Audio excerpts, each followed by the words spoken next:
I'm David Dollar. I'm a senior fellow in the John L. Thornton China Center at the Brookings Institution, and I study the Chinese economy and U.S.-China relations.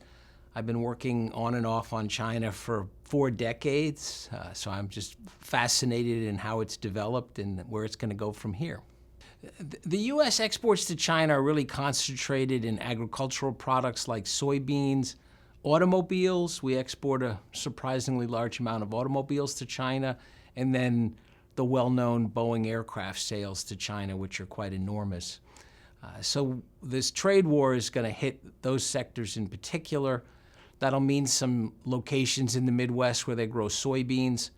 Price of soybeans is already down 20%, so you could say that U.S. farmers are feeling this pretty strongly. U.S. exports cars from southern states like Tennessee, so they'll feel this. And Boeing is concentrated in the Northwest, but it has production, I think, in all 50 states. So you're going to see these particular areas are where you're likely to see some pain as this trade war unfolds.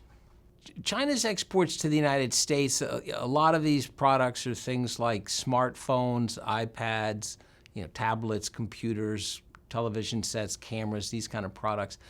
These are really global value chains. China happens to be at the end of the global value chain, so smartphone, for example, comes into the U.S. as an export from China. There are hundreds, perhaps thousands of different components, and in the modern world, they're typically made in lots of different places, and they're brought together at different stages of assembly. China happens to be final assembler for many, many products. So you'll get an item that comes into the U.S. It's listed as say a $200 import from China, but actually more than half the value typically will be parts and components that came from South Korea, for example, or Japan.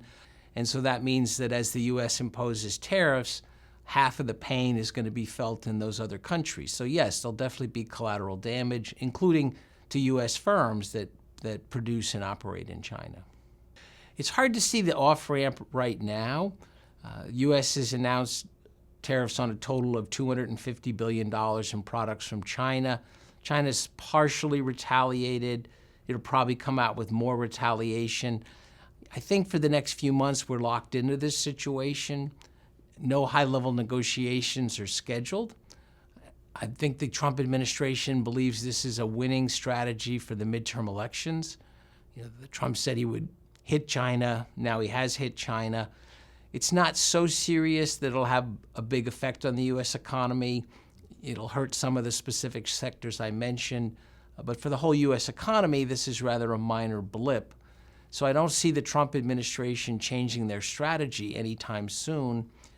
And on the Chinese side, it's very unlikely that the Chinese leadership is going to cave in and do anything major. They're willing to buy more products from the U.S. They're gradually opening up more markets. So I think their offer is clear.